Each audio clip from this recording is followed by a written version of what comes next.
You want to speak English, but the words don't come to your mind. आप English बोलना चाहते हो लेकिन सामने वाले से बात करने के लिए आपके माइंड में राइट वर्ड्स ही नहीं आ पाते हैं अपनी बात को कहने के लिए, या आप नर्वस हो जाते हो, हेजिटेट करते हो, या फिर आपकी फेस मसल्स सामने वाले से बात करते समय फड़क जाती हैं और आपका चेहरा लाल सा हो जाता है। आप अनकॉन्फिडेंट हो जाते हो और फिर आप बाद में सोचते हो शायद मेरी इंग्लिश ही खराब है। देखो, तुम अकेले नहीं हो जो इस प्रॉब्लम को फेस कर रहे हो। 99% लोग कम्युनिकेशन की दुनिया में इस प्रॉब्लम से परेशान हैं। इंटरव्यू हो, ऑफिस मीटिंग हो, या किसी स्ट्रेंजर से बात करनी हो, इंग्लिश का नाम आता है तो आपका दिमाग खाली हो जाता है और अपनी बात कॉन्फिडेंटली इंग्लिश में नहीं कह पाते हो। तो आज मैं 5 ऐसे टिप्स बताऊंगा जिनकी मदद से आप कॉन्फिडेंट इंग्लिश बोलोगे, और इसमें लास्ट वाला सबसे ज्यादा इफेक्टिव है। तो शुरू करते हैं। तो लेट्स गेट स्टार्टेड।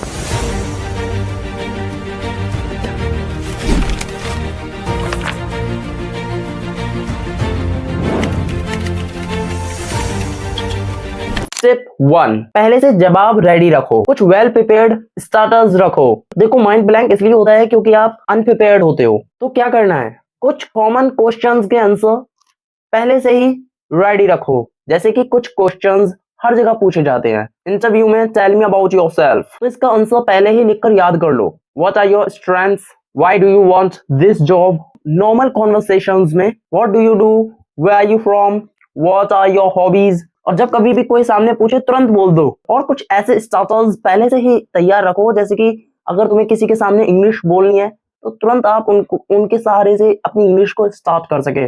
जैसे कि आई एम गोइंग टू हो गया, ये एक starter. I am going to हो गया, आई नो हो गया, लेट मी टेल यू हो गया, लेट मी थिंक हो गया, और I want to tell you हो गया।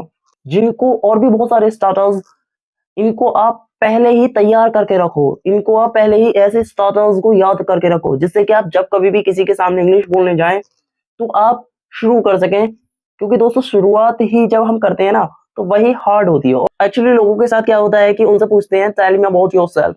अब उनके पास जो है पहले से ही वो तैयार करके नहीं रखते हैं। जब वो तैयार करके नहीं रखते हैं तो सामने नहीं बोल पाते। ठीक है दोस्तों, इसी तरह से कुछ ऐसी चीजें होती है जो पहले से तैयार करके रखो। और देखो, जैसे कि आपका इंट्रोडक्शन हो गया, उसको भी पहले से ही लिखकर तैयार रखो।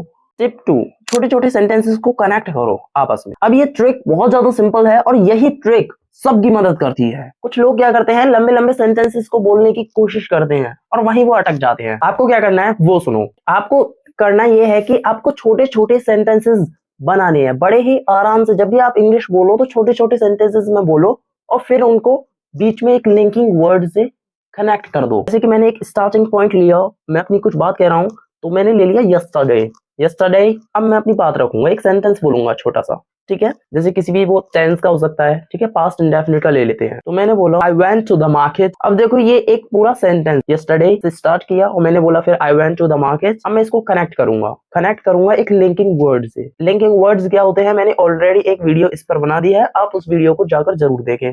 वो है इंग्लिश में लंबी लंबी बातें कैसे करें। ठीक है, इसके ऊपर मैंने एक वीडियो बना दी है, उसको भी आप देख सकते हैं। तो आते हैं अपने टॉपिक पर। तो दोस्तों, लिंकिंग वर्ड को मैंने यहाँ रख दिया और मैंने वो रख दिया बिकॉज। ठीक है, तो yesterday I went to the market. फिर मैंने एक लिंकिंग वर्ड रख दिया यहाँ पर, वो है बिकॉज। फिर मैंने दूसरा सेंटेंस बोल दिया because I wanted to buy something. अब देखो पूरा सेंटेंस क्या हो गया, yesterday I went to the market because I wanted to buy something. तो दोस्तों, आपने देखा, आपने जो है कुछ नहीं किया। सबसे पहले एक स्टार्टिंग पॉइंट पकड़ा, फिर आपने एक सिंपल छोटा सा सेंटेंस बनाया, उसके बाद में एक लिंकिंग वर्ड डाला, उसको लिंक किया दूसरे सेंटेंस से, और आपने इतनी बड़ी बात कह दी। दोस्तों, अब बात करते हैं। अब देखो, इसमें आपको कोई ब्लैंक का झंझट भी नहीं। अक्सर क्या होता है, लोग ऐसे हार्ड सेंटेंसेस में चले जाते हैं, फिर उनके बाद वो इंग्लिश नहीं बोल पाते हैं, वहां स्टक हो जाते हैं और वो ब्लैंक हो जाते हैं। लेकिन स्मार्ट लोग उन्हीं सेंटेंसेस को पकड़ते हैं जिनमें उनकी अच्छी पकड़ होती है, जिनके द्वारा वो अच्छी तरीके से सिचुएशन को डिफाइन कर सकते हैं। ठीक है दोस्तों, तो तुम्हें भी वही चीजें पकड़नी है जिनमें आप अच्छे हैं, और इस तरह से आप थोड़ी घर पर भी प्रैक्टिस करें। स्टार्टिंग पॉइंट पकड़ें, एक स्टार्टर पकड़ें, फिर एक सेंटेंस बोलें, बीच में एक लिंकिंग वर्ड यूज करें और दूसरा सेंटेंस जोड़ें, फिर इसी तरह से इस चैन को बनाते चले जाएं। तीसरी टिप, अगर वर्ड याद नहीं आए तो उसको एक्सप्लेन कर दो। जैसे कि अब ये ट्रिक बहुत ज्यादा इफेक्टिव है।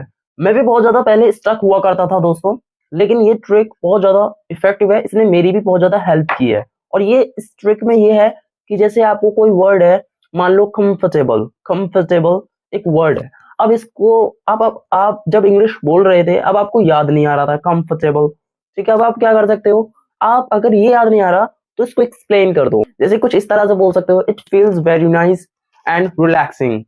तो दोस्तों आपने देखा मैंने क्या करा, कंफर्टेबल अगर मुझे याद नहीं आ रहा था तो मैंने इसको एक्सप्लेन कर दिया, ठीक है दोस्तों, और मेरी बात इफेक्टिव तरीके से पहुंच भी गई। एक्चुअल में दोस्तों ये जो है आप एक्सप्लेन कर देते हो, ठीक है, तो ये जो है इस टिप से क्या होगा, आप जो भी कहना चाहते हो, ठीक है, इंग्लिश में वो चीज कंटिन्यू रहेगी, आप स्टक नहीं होंगे एक जगह पर।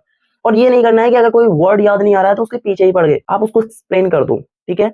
दूसरा आप क्या कर सकते हो, दूसरा इसी में ही आप ये कर सकते हो कि भाई अगर कोई वर्ड याद नहीं आ रहा तो उसका ऑल्टरनेटिव देख लो, ऑल्टरनेटिव यूज कर दो। मान लो अगर मुझे आफ्लुएंट याद नहीं आ रहा और मुझे बोलना है आई एम आफ्लुएंट, मतलब कि मैं धनी हूं, ठीक है, तो मैं आफ्लुएंट की जगह रिच यूज कर लूंगा। जैसे कि मैं बोल सकता हूं फिर आई एम रिच, ठीक है, बात एक ही है और मैंने बात कह भी दी। तो दोस्तों अगर वर्ड याद नहीं आता है तो दूसरा वर्ड यूज कर लो ना, क्या प्रॉब्लम है। दोस्तों चौथी टिप बहुत ही ज्यादा जरूरी है। सबसे बड़ा इशू क्या है, जब माइंड ब्लैंक होता है तो तुम घबराते हो, और जितना तुम घबराते हो उतना माइंड और ज्यादा ब्लैंक होता है। अब देखो इसका सॉल्यूशन क्या है, सॉल्यूशन ये है कि घबराओ मत, 2 से 3 सेकंड का पॉज लेना सीखो।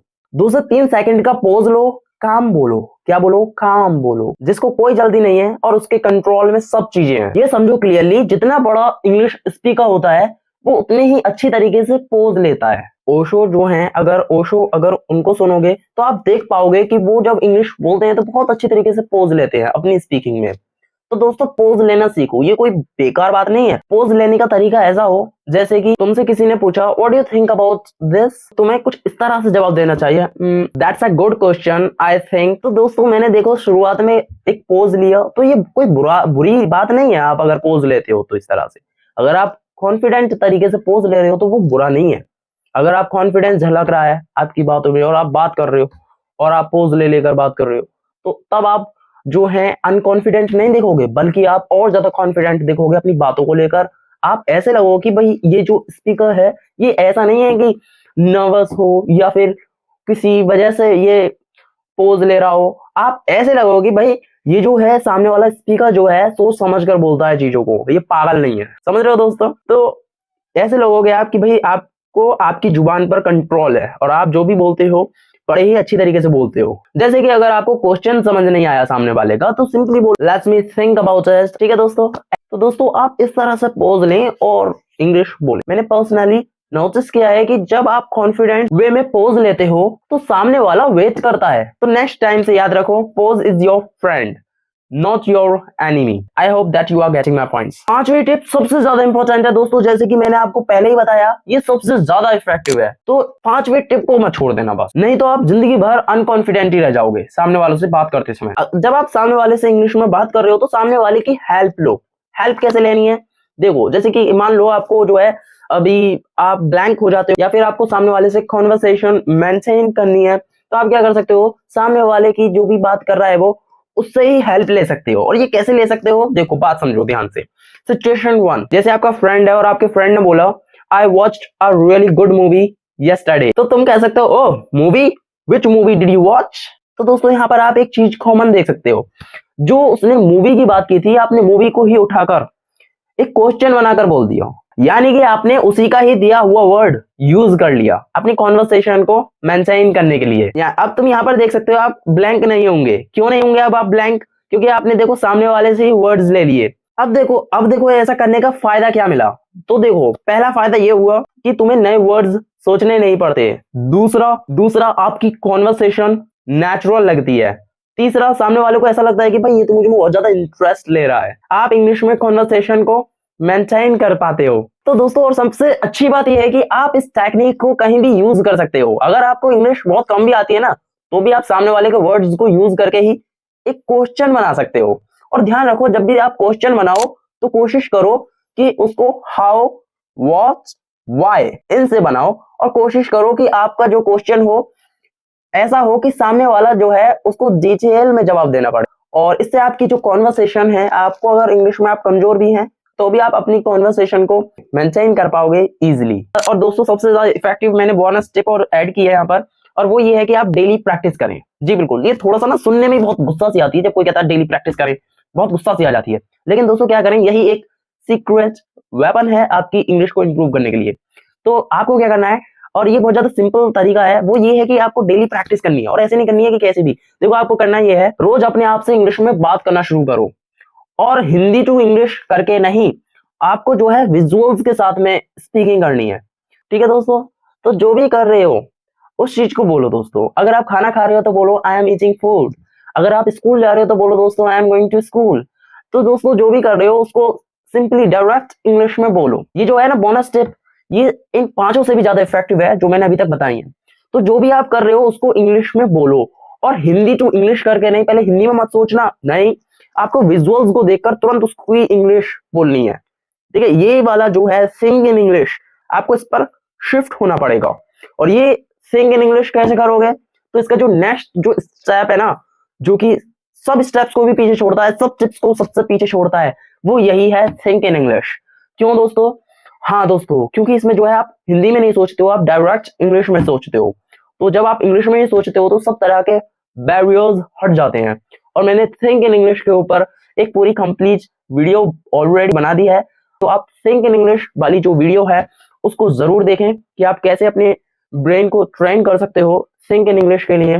तो दोस्तों ये थी हमारी सारी टिप्स। तो प्रियांशु को इंस्टाग्राम, फेसबुक, थ्रेड्स, लिंक्डइन हर जगह फॉलो करें, और जहां हमसे लाखों लोग ऑलरेडी जुड़ चुके हैं, क्योंकि इंग्लिश बोलना इन्वायरमेंट से ही आता है। और यहाँ सब्सक्राइब करना ना भूलें। तो फिर मिलते हैं नेक्स्ट वीडियो में आपको फ्लुएंट बनाने के लिए।